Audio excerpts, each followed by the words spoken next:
Hello and welcome back to the second episode of Fumbles, Fables. I'm Fumbles. This is my partner, Funky Monkey. Yo. And today we're going to be talking a little bit about history of D&D and how I got my start. First of all, Monkey, how did you get your start in D&D? I got my start in D&D and listening to countless renditions of games, reading a Advanced Dungeons & Dragons Monster Manual whenever I was 10 and being super interested in D&D, but having no way of playing it. My very first tabletop game was Dungeon World, and that was my first start into tabletop gaming. Very fun system, Dungeon World. And I got my start much in the same way. I was reading a lot about Dungeons & Dragons, but I actually had someone to play with. When I was very little, about 7, 8 years old was the start of it, my brother and I got this massive collection of Dungeons & Dragons books from our father, because he was a very classic dungeon master. He played 1st edition, he played Hackmaster, he played Chainmail even, which is pretty much the very first incarnation of what became D&D. Chainmail? It was a game right in between the era where they went from tabletop war games to individual miniatures games. So you still had your little individual miniatures, but you played it more like a group instead of a big-scale war. Right, okay. Well, now, my brother is no longer with us. His name was Alex, and we're technically half-brothers. We have the same father, but a different mother. So I wasn't actually allowed in his house. His mother did not really like me much. But we had this massive collection of D&D books packed about, like, this high at least. We had things going all the way back to the original Red Box, though we had no idea how to understand those rules. Well, How old were you? we were like 7, 8 years old when we started, and this continued well until I was like 13, 14. I don't even know how to read those damn things. I can see like a 7-year-old doing it. Yeah, we can. I still to this day don't understand Thaco. I get the What? 2-hit armor class 0. In modern D&D, armor class is a positive number that you have to roll above in order to hit. At or above. At or above. Back in the day, Thaco, 2-hit armor class 0, was, I believe, a penalty that was applied to your opponent's roll. And you had to basically, if your opponent was rolling against armor class 0, that's the number they had to roll. But that number, it goes down. Because the better your armor, you get a minus penalty on their roll. Or they have to roll. It's very strange. There's a table. I still don't understand it, honestly. So you can imagine. Yeah, look it up. So you can imagine how a little 7-year-old in the backyard does not know how to run the Red Box. I'm pretty sure that way of thinking was, ooh, pictures.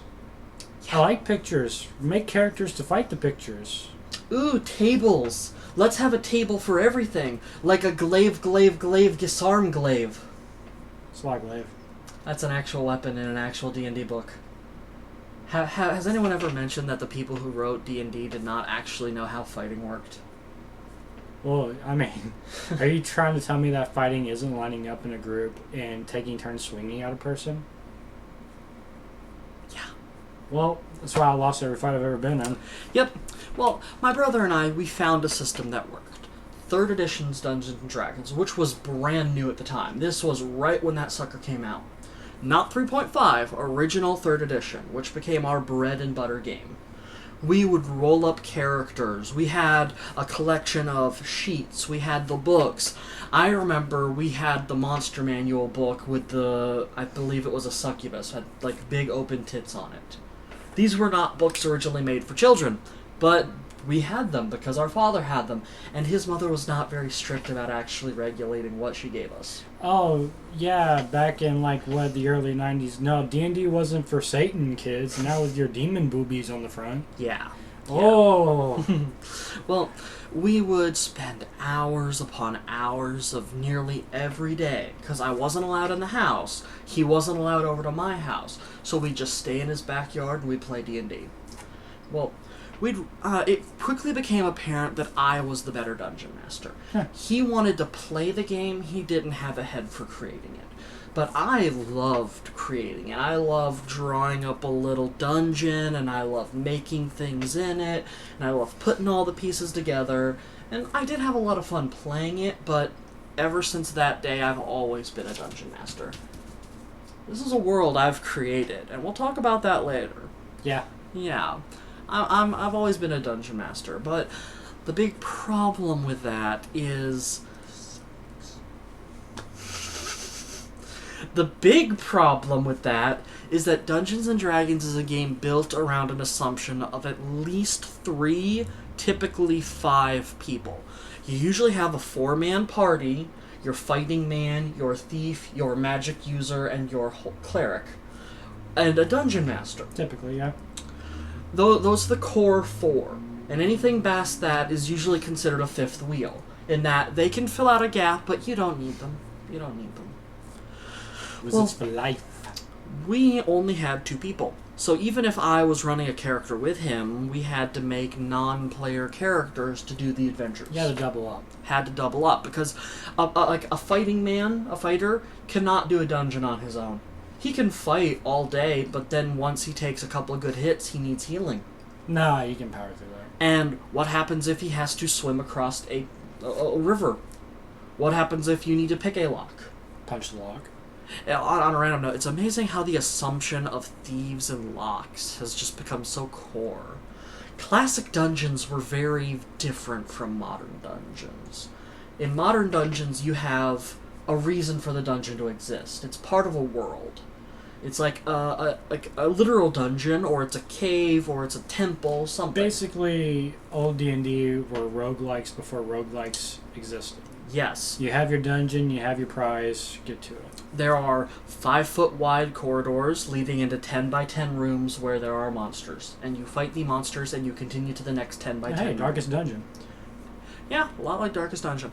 Which, funny story, gelatinous cubes, when they were originally created, they are cube because they get shaped into a cube. They're just a big ball of acidic slime. But by moving through 10 by 10 dungeon corridors, they become cube-shaped. And of course, all dungeon corridors are 10 by 10 stone. Oh, yeah. It's like those little watermelons in Japan where they turn them into little cubes. Yeah, Just only that, but clear and made of acid jelly. quivering acid gel cubes. Mm-hmm. Companion cubes, really. They won't give you hugs. They want to give you the best and final hug of your life. You hug a gelatinous cube and you have a lifetime supply of hug. Worth. So, these dungeons were very different, and they still ran a lot of assumptions of you need to have the fighter, you need to have the wizard, you need to have the cleric, you need to have the rogue. Or you need to have people who can fill those roles. Because in 3rd edition you had things like the barbarian, the ranger, you had the sorcerer, you had other classes that filled those 4 core roles of healer, tank, skill guy, and magic user. Yeah. Well, one famous adventure involving a non-player character of mine was about when my brother was playing a chaotic neutral rogue. And yes, Chaotic neutral. Yes. The only way I've ever had chaotic neutral explained to me was like a gibbering madman. Another good way to explain chaotic neutral is fuck all y'all, I'm doing for me. You're not overtly an evil person because you're not going out stabbing puppies, but you're just like, nah, but man. you could. Yeah, you could. You could stab a puppy. If the feeling crosses. You don't have an inherent desire to stab puppies, but you're not opposed to stabbing puppies. I mean, it's whatever happens in my day. Yeah. I keep my plan open. Yeah. Yeah, another good explanation of that, in terms of a not completely insane character, is Captain Jack Sparrow. No one can comprehend what you're thinking, and you could either be a bad guy or a good guy, but it makes sense to you. You're just hyper self-interest. It's all about you. That's the not insane chaotic neutral character. Okay. Well, my brother was playing a chaotic neutral rogue, and he had no backstory, he had no defining features besides being a rogue, because back in the day, your character was race class. What was his name? I do not know. I do not even know if he had a name. Because back in the day, you were a human rogue. Human rogue, go pick that lock. Exactly. Because your characters, if they survived a particularly long time, all tended to be the same type of character. Every human rogue, unless they decided to go out of their way to be different, was the same. So when 3.5 came out, that's whenever they introduced like multi-classing, where not every rogue was that rogue. Multi-classing has been a thing for a lot longer, but most people never did it. Because it was diminishing returns. Yes, right? it's very complicated. You don't get the higher end abilities. It's a lot more useful typically to be a level 15 something than a level 7 something into a level 3 something and a level 5 something. It was more simple back then, right? Yes. Whereas now with Pathfinder, you just like, okay, time to feed up, and then you look at this compendium of fucking God, the no. Library of Alexandria doesn't God. have as many fucking feats as this thing does. It was only simpler to us because we only had the core books. That has been a problem for a long time. I swear to God. It was actually 3rd edition that created that problem, where they'd keep releasing book after book after book after book, and it would build up to this massive thing. You don't need so many feats. Fuck. But you didn't have things like archetypes back in the day. Every rogue was a rogue. The only difference was like rangers got to pick whether they had a bow or 2 weapons. And then Dritz Duerden came along. Dritz Duerden. Drowse of Swords. He's actually a really good character. I hate him for what he's done to the game. It's the Sephiroth problem. When a really cool character comes along, everyone wants to play him, so suddenly every drow is a chaotic good drow. But people. But getting back on track, you had to fill those 4 core roles. But since we only had a rogue, I wonder if I made any enemies on the interwebs about bad-mouthing Dritz. Not lately. Alright, continue, I'm sorry. Well, you had to fill the 4 core roles, or at least 3 of them. You could get away with 3. You could, sub out a wizard and still be fine. I could see in those little dungeons, the wizard probably wouldn't be as essential as they are now. You can also sub out the fighter if you've got a particularly strong cleric or a paladin or something. I would say that a cleric of some type of god that is more martial. Yeah, they can fill the fighter role. Yeah. You can sub out the rogue if you have a particularly, broadly skilled wizard or something. Were bards a thing? Bards were a thing, and they were the eponymous 5th wheel, in that having a bard in the party made it all around easier, but the bard didn't fill any niche on their own. I mean, couldn't they rogue that up? They can. They can. Yeah. You could replace the rogue with a bard, and you're not getting as good of a rogue, but you're getting a bard. But anyway, we had a rogue in the party, so I had to figure out how to make this guy not explode immediately, because rogues, when they're not doing sneak attack, are objectively terrible. At least in 3rd and 3.5. So just sneak attack all day, every day. That is the optimal rogue tactic. Get behind someone in the conga line of death, and 2-weapon sneak attack over and over and over again. Rogues do it from behind. They do. But a solo rogue is a dead rogue, because there's only one way to really get reliable sneak attacks, and that's with the feint ability. You do a fake out, they flinch, and then you stab them. But you're only getting 1 stab. You're not getting your full 2-weapon yada yada yada yada. Right. Ora. That's what a rogue does. They get to a weak point and they just keep stabbing until the enemy dies. But the single rogue runs into the problem that, this guy can turn around now. Yeah. And he's giving that glaive a nice bit up close with your face. That is the problem with the rogue. So in order to keep the rogue alive, I had to give the rogue a buddy. Now, this was back in the day of race class. So I don't have names for either of these characters. But he came along a Dwarven Cleric, I believe, of Pelor. I may be wrong, may have been Muradin or whoever the dwarf god was at the time, but he was just Dwarf Paladin. Your typical nice, friendly dwarf with a bit of a generic rogue accent. You can't place it, but it's a dwarf. Dwarf. It's a dwarf. Well, he found this dwarf in the middle of a combat in a generic 10x10 room. Right. Because here's the reason why most dungeons were 10x10 corridors leading to 20x20 rooms. Graphing paper. Ah. Most nerds cannot draw. So in order to draw dungeons with a grid on the dungeon, because the game assumed a 5-foot grid, you would use graphing paper. And you just draw along the lines, which led to some very square dungeons. I fucking hate graphing paper. I really do. I have like post-traumatic stress disorder, that stuff. Why? Because I was not very gifted in math class. Ah. And it was mostly required for my 7th grade teacher that we have a lot of graphing paper, and I hate it. I've never actually used graphing paper for its intended purpose. Oh. It has only ever been the paper which you draw dungeons on, to me. I mean, I doodled on it too, but for completely fucking other reasons. Yeah. Well, so in one of these generic 20 by 20 rooms, he finds a Dwarven Paladin fighting a random encounter. Okay. You can tell it's a random encounter because there's absolutely no reason for those monsters to be there. In any ecological sense of the word, they would have starved. There's no reason for them to be there, but they are there because it is a dungeon. And in a dungeon, you fight monsters. This is your game. This is where they are. Well, Alex, my brother, comes in and he helps the Dwarven Paladin out. He stabs, and everything's good. He and the Paladin decide to team up because you're in a dungeon, you need buddies. And they have a couple fun adventures. They go through some rooms, they fight some random encounters. Alex suddenly has someone he can stab. He with the rogue here and the dwarf here, they can just do this and he can get people from behind. Right. It sounds dirtier than it is. So I wasn't gonna say, but yeah.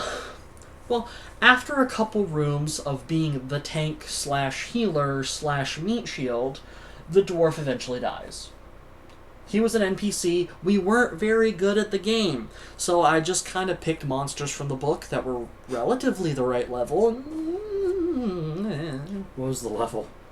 I don't recall. It was like around level 4 to 6. The level where you should not have been able to do the things you do in this dungeon, but Here's a Minotaur. You do because no one knows how to play the game right. Oh, so we're kind of just playing it by ear.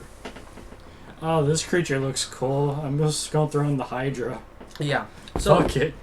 The Dwarf Paladin dies. And being a chaotic neutral rogue, I expected him to loot the body. Did he? He did. Okay. Because he's a chaotic neutral rogue. Right. And they loot the body. So always. Just like a rogue in a game of ours who decided to loot everything, even those of friendly NPCs, for no reason. Which one was that? I will not disclose that name. What was the game? It was a fantasy craft game. Oh. The bodies aren't even cold, man. Come on. Yeah, that was a thing. Shit, fucking rogues. Yeah, so he loots the dead body.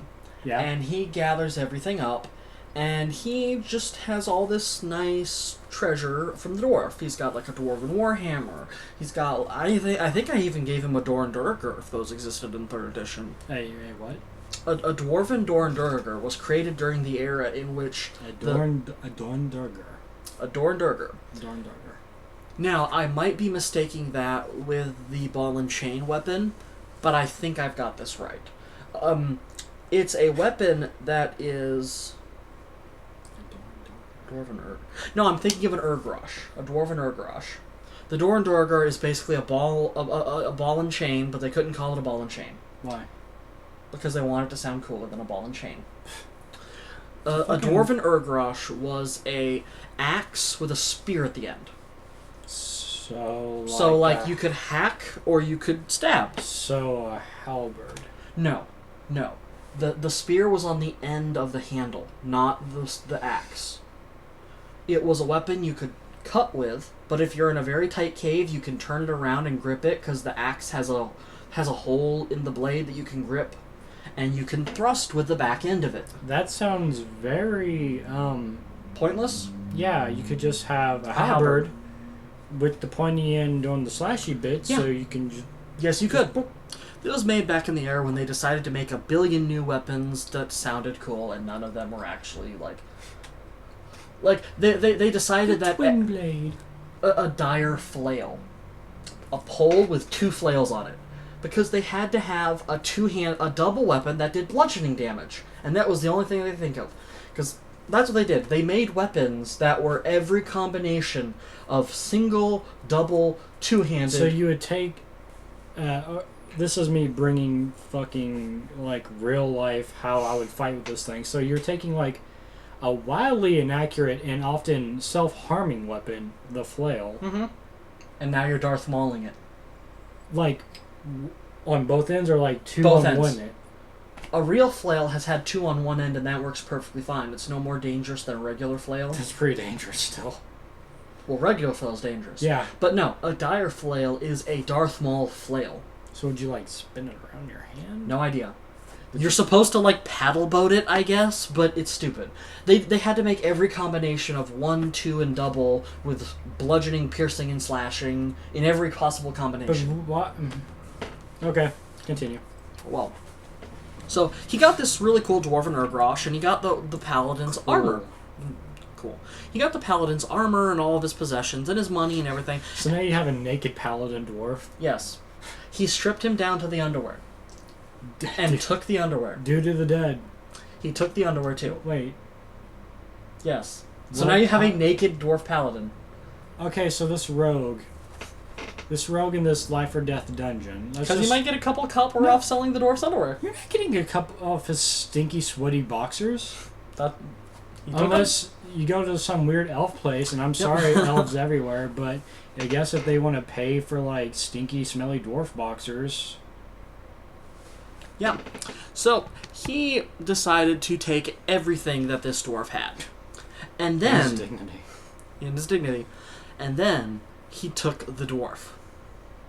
So this rogue, I'm gonna guess that you guys were poo babbies and didn't understand like weight limitations back then, or if it even was a thing. I'm sure it was. It was a thing, and we did understand weight limitations. So this rogue, who I'm guessing is a human, Mm-hmm. if you said that I didn't pay attention. Human rogue. The human rogue. Is now packing his gear, a stupid flail that by all rights should never work. Mm-hmm. Armor for a dwarf, which are stocky people, and he's a paladin, and then the dwarf, which I'm guessing is around 200 pounds. Mm-hmm. Here's the thing. In D&D, and this is true to this day, now some games deal with this, like Fantasycraft actually has item capacity as a thing, but in most games, you're only limited in carrying pounds. You're not limited on space, because that would be incredibly complicated to track. So most DMs, in real world, you can't carry a 300-pound cube of styrofoam because that's simply too much mass. You can't carry it. But in D&D world, a 300-pound cube of styrofoam, you can carry it and be unencumbered if you have enough strength. So he was scared. Well, the dwarf did tip him over, which is a very important part of this story. The dwarf's weight put him to where he was very weighed down. Oh, was he? Yes. But Fucking hell. he took the dwarf with him and continued on in the dungeon. Why? Well, I asked him this, and he promptly showed me. The very next door he came to, he propped the dwarf up in front of it, held him up, grabbed the dwarf's hand, and opened the door. And the dwarf was promptly impaled by a bunch of darts shooting out of the door from a dart trap. Oh, my dear. And he was fine, because he was hiding behind the dwarf. So he strips this poor bastard naked, and then promptly uses him as a meat shield. More than a meat shield. More? In the next hallway he goes into, he throws the dwarf into the hallway every square of the way. He picks the dwarf up, throws him forward. Oh my god. He eventually triggers a flame trap, and this dwarf's body is now covered in gouts of flame, because it was a pressure plate trap. Oh dear. Now, what are all these traps doing in this indiscreet 10x10 corridor? Don't ask questions like that, it's a dungeon. There are traps in dungeons. You have to have your traps. So, all throughout the rest of the dungeon, every step of the way, every door, every chest, every mildly dangerous looking object. So what you're telling me that in our game, if I want to make sure that you don't fuck us over with traps, I need to find a cadaver and throw that poor asshole every square inch in front of me at all times. Is this what you're telling me? Well, there's ways around that now, because there's plenty of traps that having a corpse won't help you with, as McCavity and the chicken found out. Fucking McCavity. But we were like 10 years old at the time, and I had pre-written these traps, and he kept hitting every single one of them, because they were basic traps. He'd open up a chest, and poison gas would spew out. And like, how did the cadaver help him against the poison gas? Because it was spraying from a vent, and he blocked most of it, and then he had time to run away. This poor dwarf was impaled by spears. He was riddled with arrows. He got shot with fire, electricity, and poison. Man, it ain't easy being a shorty. He even managed to, during a swinging pendulum trap, he stepped to the side holding the dwarf in front of him, and succeeded a strength check to block the pendulum blade with the dwarf. This poor asshole's body would be quivering jelly by this time.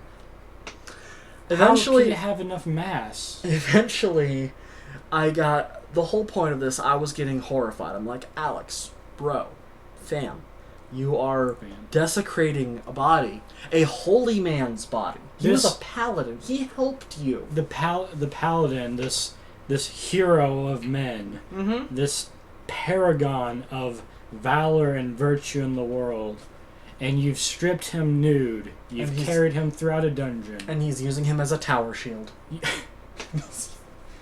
could just, like... Because here's the thing about tower shields. You only take a penalty if you use them in combat, and that's only if you also attack while you're holding the tower shield. There's no rule that says you can't just carry around a tower shield and use it, and when you want to attack, drop the tower shield. So even in a fight, he would have this dwarf's dead body in front of him, and he would use it as a shield, and whenever he wanted to attack, he would toss the dwarf at them and then stab the person.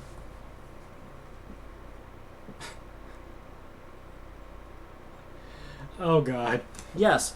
Eventually I got tired of it. It got to the point where this was horrifying. I'm just wondering what the monsters would think. I imagine they were very terrified. These fucking kobolds are, like, crazed out of their minds seeing this rogue toss a body against them. Yeah. What the fuck? I imagine many sanity checks were rolled that day for the part of the monsters. Yeah. Well, eventually I had to put a stop to it. Okay. So, nowadays this would have happened much sooner. Yeah. But back then I was new. And I decided to alter the dungeon midway through. I plopped down a pit trap that was 15 feet wide. Oh shit. It was too far for him to jump while loaded down. Even if he rolled a natural 20, which is not an automatic success on skill checks, he could not get a high enough score to jump this pit trap while carrying the dwarf. Physically impossible. But without the dwarf. Without the dwarf, he was a rogue, and he had a high enough jump score, which was its own score back in the day. They didn't have acrobatics. You just Neo that shit. You just... Well, he decided, I can make this. Oh, also, we were young, and we did not know that taking 10 was a thing. Where you just declare that I'm not going to roll the die, I'm just going to say I got a 10. To be fair, it took me like 7 sessions into the hard game before I It's a hard concept to keep remembering that you can do. Oh, I can just take 10? Okay. Yeah. But he decided he wants to make the pit trap a little easier for himself. So... Go ahead. Instead of putting the dwarf aside respectfully and jumping the pit trap, he takes the dwarf's body and throws it 10 feet into the middle of the pit trap, onto spikes that are sticking out of the pit trap. So this dwarven body is now impaled on spikes at the top of the spikes, which were all the way up to the top. Because if you fail that jump, you are dead. There's no around that. This must have been the stoutest, most hard motherfucker in life to survive arrows, pendulums. But he didn't survive it. No, like intact. Yes. In physical, like still there, not like smeared against the wall. Mm-hmm. So Pendulums, flamethrowers, God knows what else, and then being thrown onto spikes. Mm-hmm. And Dude. so there's now a dead dwarf on top of all these spikes. And Alex says that he jumps onto the dwarf and jumps across the pit trap. How would that work? Because if the dwarf is on top of the spikes... You would get pushed... Yes, you would. We were 10. Yeah. He also used the justification, but he's a dwarf. They're very stocky and thick and muscular, Yeah, so they he are. would stay on top. He wouldn't slide down the spikes. That's scientific, kids. So he jumps across the pit trap Boing. to the next room. Here is where... Well, now he's fucked. Here is where, in any given situation, this rogue would have died. He fought a dragon. He fought a dragon in the dungeon, because it's Dungeons and Dragons. Of course there are dragons in dungeons. So this rogue, by himself, fought a dragon. And there's one reason for that. I had not understood the rules for full round attacks. So I was looking at the most damaging attack a dragon could do, which is Fire Breath. In an individual attack sense, a dragon's Fire Breath, spells notwithstanding, is its most deadly ability. Mm-hmm. Caveat. Rogues have evasion. They are very good at dodging things like Fire Breath. They are very good at rolling reflex saves and taking half or even no damage from Fire Breath. So, Fuck. through sheer number of attacks and sheer not taking any damage from Fire Breath, a rogue solo kills a dragon. It was not a very old dragon, because I did try to limit it to him. It was like an adult dragon, not an ancient or a worm, or... It was like a 20-year-old dragon, relatively. It was like a dragon as old as we are in our lives. But it was a dragon, and he killed it, alone. And then he got the dragon's treasure. And for a tiny bit, I was very smug about this. Because I know that he doesn't have any magical storage. He doesn't have any other way out of the dungeon. So he loads himself up with literally as much treasure as he can carry. Well, we've already proven his Herculean strength with carrying all that stuff before. And here's the point where he even tosses aside all of the dwarf's equipment so that he can carry more treasure. He loads everything down into a big giant sack and carries it over his back, and he's scurrying out of the dungeon. He says, "I get out of the dungeon with all my treasure, right?" And I say, "No." And he says, "Why?" "Well, there's a pit trap. You can't jump across it." And all the traps before. Well, those were all disabled now. Oh. Because of the dwarf body. But you can't disable a spiked pit. You have to get back across it. Right. And this smug bastard... Well, I just jump across on the dwarf again. He turned one impossible check into two fairly easy checks by using the dwarf. And he escaped the dungeon with all of his loot, and he retired to a life of opulence and wealth, and everything was fine for that rogue. Until the gods spurned him for desecrating a holy man. Yeah, that should have happened. That should have happened. See, the thing about that is that we really didn't know how to play the game right. We played the game our way, and it's the way anyone who's just learning how to play plays the game. That's not how I played. Well, that's because you were first of all, you're playing Dungeon World, and secondly, you got introduced to a group that knew how to play the game. Right. When a bunch of people are figuring out how to play the game, it goes weird. But when do I get to be the DM? well, we had a whole bunch of other adventures, and whenever he was the DM, he would do very strange things. Things like, I'm going to give my character a magical gemstone in his hand that fires laser beams! Because this was right around the time where Toonami was starting to take off. Oh. So Dragon Ball was a thing, and so was Inuyasha. And so was, what was that one you like with the caster gun?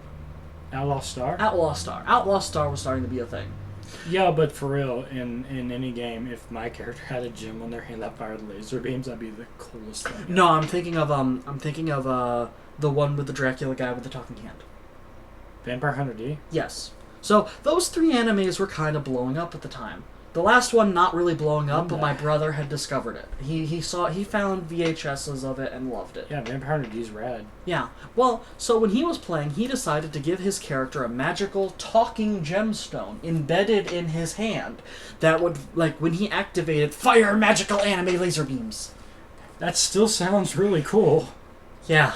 I'm just saying, like, that sounds really cool. This was the main reason I was the DM. Anytime he was the DM, he just kind of like, and it was fun. I don't want to say you can't have fun with your game and make crazy magic anime laser beams.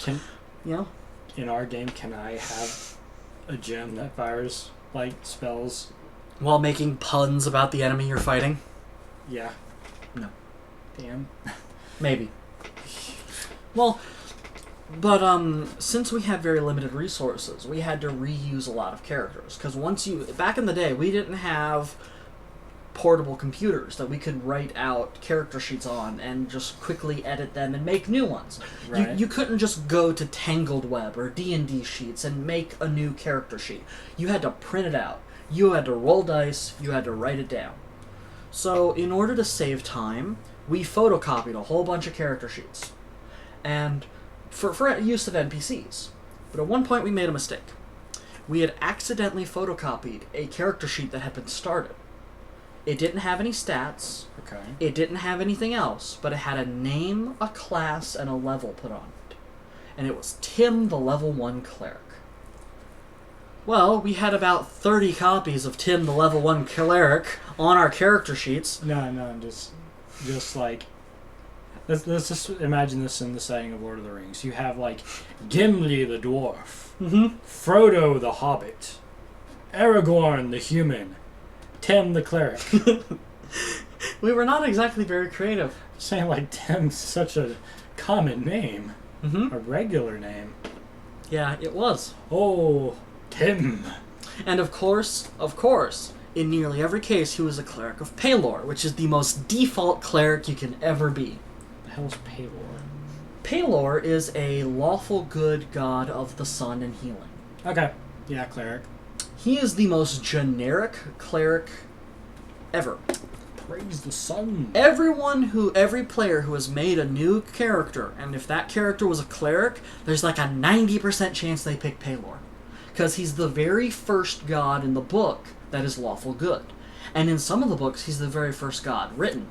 So he's the default option. They're like, oh, he's got healing, Pelor. I want to be a heal bot, Pelor. Rep that P, baby. There's a lot of fun stuff about Pelor, but that's in the backstory of stuff. Pelor.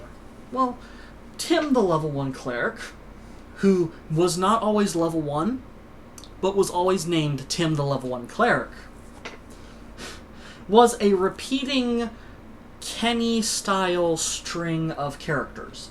They were not the same Tim. Sometimes Tim was a woman. Sometimes Tim was a dwarf. Most of the time, Tim was a level 1 human cleric. Because character creation was hard, so we didn't have the time to sit down and roll our way through 16 levels of characters. He was just the doctor. You know, every time he died, he just came back in a new body. So we usually played level 1 adventures or no higher than like level 5. Because after that point, you're spending more time rolling and playing and upgrading the character than you are playing them. You're just like, roll for hit points, roll for hit points, roll for hit points. Now allocate your stats. Now do it all over again 14 more times. It was not good. But so we usually played level 1 to 5 characters because they're easy to make, easy to run, easy to play. Crank that out. And whenever we didn't have a healer, we'd slot one of our many Tims into the party. Sometimes it was the same Tim. Sometimes a Tim managed to survive. Usually they didn't. The best thing about me, Mr. Anderson, is that there's so many me's. And we actually played Fuck the Matrix. We played a lot of games with Tim. And Tim, half of the time, would just sit in the background. He'd throw out his 3 Cure Light Wounds, and he'd be done. He'd just kind of like start hitting things with his mace. Yeah. That's what a cleric did back in 3rd edition, 3.5. You'd cast your 3 Cure Light Wounds a day, and then you'd hit things with your mace. Just 3 a day? Usually. Ouch. You don't really get more than that starting out. Sometimes if you roll shit, you got like 1 a day. Oh. Yeah. I heal you for 1d6 damage. That's my load, I'm done. Well, so we had a couple different ways Tim died in very memorable ways. was his body desecrated and thrown onto traps? Not desecrated and thrown onto traps, but Oh, dear. some of the many memorable ways that Tims have died. In the belly of a fiery dragon. He didn't die being eaten by the dragon. He died in the belly. Oh, no, but Jack Off the Rogue can, evasive maneuvers the fire breath all day, every day, but the cleric can't. Well, he got eaten by it.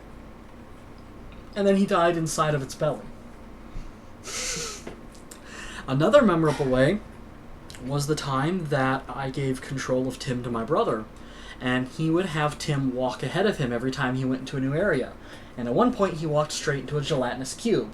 And took so much damage that Tim walks into the cube, it engulfs him, and then you just see dissolving. You see, you bastards, we loop it all around. We loop it all around. Everything comes back.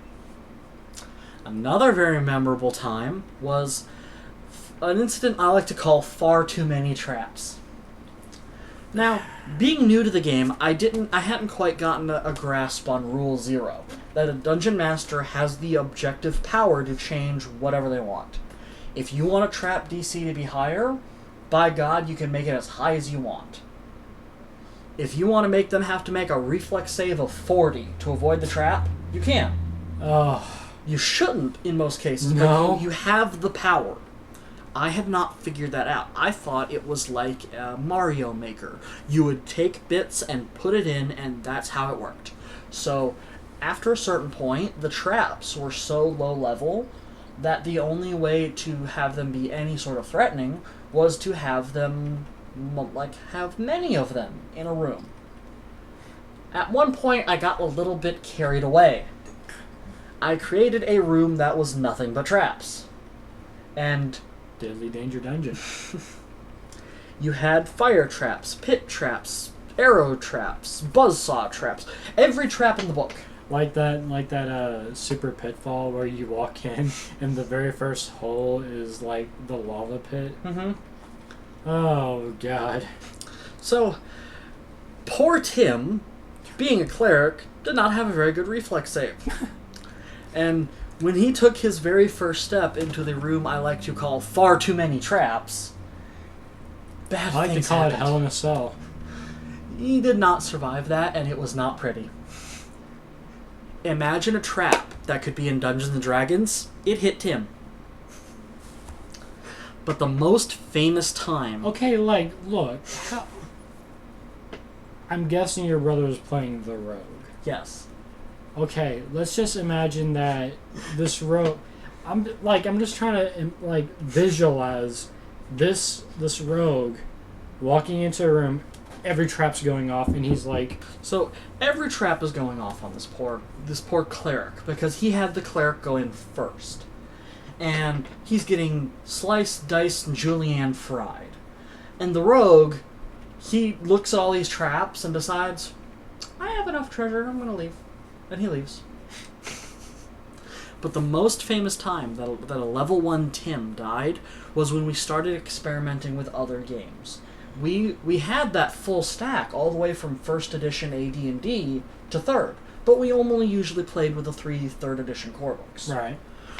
We decided to give 2nd edition a try and see how it was. First, we could not understand it all, and we thought it didn't look fun at all. Isn't 2nd edition AD&D? No. No? Advanced Dungeons & Dragons is what most people consider 1st edition. Because you had basic, you had the beginner, and you had the advanced. Okay. Well, 2nd edition Dungeons & Dragons, which was called 2nd edition Dungeons & Dragons, Right. was a much different beast than 3rd edition. It's similar enough that from the outset you think you can play it, but it has so many differences. All the quality of life stuff is gone. When you roll hit points, that's your hit points. You don't take maximum first die. When you hit 0, you're dead. You don't have a minus threshold. You get like 1 spell a day. And if you roll terrible, you can have 1 hit point. Because back in the day, hit points weren't assumed to be a variable amount of damage. They were assumed to be how many times you got hit. Because this was based on the old miniatures game. And when a miniature takes damage, they're usually killed because it's an army. Right. But when you scale it down, you give them hit points. So that's how much you can take before you die. God. Well, poor Tim the Level 1 Cleric rolled 1 hit point. 1. Sorry, Tim. During the course of the adventure, which Tim definitely did not want to go on, because he had 1 hit point, my brother, again playing a rogue, he loved to play rogues, decided he wants to do what a rogue does. He wanted to see how it worked in 2nd edition. So he started looking for someone he could pickpocket. He found a noblewoman, just in the city. They were in a city. He found a noblewoman just on her business, going about her day, not bothering anyone. He decides he's going to pickpocket her. He walks over and he botches hard. Ew. He sticks his hand into her pants, and the woman is understandably upset. Rather forward. She is understandably upset at this man jamming his hand into her pocket. Well, but that's how you pick up the ladies. But he decides he wants to bluff. How do you bluff that scenario? He pulls his hand out, points to Tim, and said, "He made me do it." And he ducks, and he rolls high enough that she believes him. So this woman, with her hand covered in rings, slaps Tim. She slaps him hard. She slaps him so hard she does damage. And Tim, having only 1 hit point, oh god, immediately dies. So this poor woman, keep that pimp hand strong. We justified it as she must have had some really sharp ring or something, or she just had a whole lot of them. But this woman just had a strong wrist. Slaps Tim across the face, and his neck snaps, and he crumples like a sack of potatoes, and he's instantly dead. Oh dear. And Alex points at the woman and screams murder, and the city guard come because a woman just killed a man in the street, with the slap. and they arrest her. And she's taken to jail. No, it was just One Punch Man before One Punch Man was around. One slap woman. Yeah. And there's this dead cleric in the road with his neck snapped. And Alex decides to loot the body. Of course he does. Why not? Yeah, Alex was a very fun player, and I miss him. He's no longer with us. A couple years ago, he moved away to a different state. And one time when he was coming to visit me, a deer jumped out in the road. He had to swerve his car, and it flipped. The car rolled, and he didn't make it. Right. But he's how I got my start into D&D. And I owe a lot of who I am today to my brother. Mm. But eventually, we couldn't keep playing anymore, because he had to move away. Right. And I had to look for a new party. Because I still had the urge, but you can't run a game on your own. Yeah. You can't be the dungeon master and the player and have it be any sort of That'd fun. be ridiculous. So I looked at my local friendly neighborhood game store, which was called the Danger Room. It was your typical comic book store. The Danger Room. And I found a group. I found a group of people who were looking for a dungeon master because their last one had just given up. Mm-hmm. That should have been a warning sign. A little bit. Well, Caution signals going off. A little bit. Well, these guys, they played 3.5 edition, whereas I had only played 3rd. They had the modern shit. We're getting ritzy now. Well, they were what you would call power gamers, and we're going to get into that in a bit. The next episode, I'm going to talk about the very first time I became a hostile dungeon master. I'm a very nice guy. I don't try to kill my party. But one can only take so much. He lies. And there's a very interesting way I decided to go at these guys. He's such a nice DM that he kills like pretty much 90% of my character's family. Why? No reason. Demons. But no, for real, I'm usually a very kind and sweet DM. I don't like to kill characters. I've only had like 2 die in my main core game group, but sometimes enough is enough. Sometimes you have to break out the deck of many things. So I'll see you all here next time as I talk about the deck of many things, the Harrow deck of many things, and most proudly, the Cave of Many Things. Thank you for watching.